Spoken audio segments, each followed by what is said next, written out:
Hey everyone, let's solve one previous question of TOC. This question was asked in GATE CS 2025 set 2 question number 20. Consider the two lists, list 1 and list 2 given below.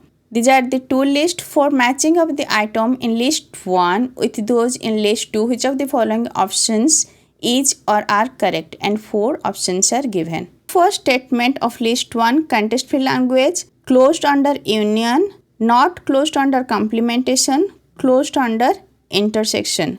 Actually, context free language is not closed under complementation, so A will be B. Then recursive language is closed under union and intersection both. Then regular language is also closed under union and intersection both. So for recursive we can do A and C. For regular language also A and C.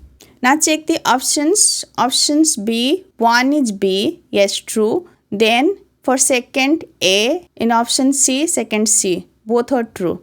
Then for third C and A, both are true. If you draw the table will be like this for union, intersection and complement. So regular language is closed under union, intersection, complement. Regular language is closed under all. Context free language is not closed under intersection, complementation, but it closed under union.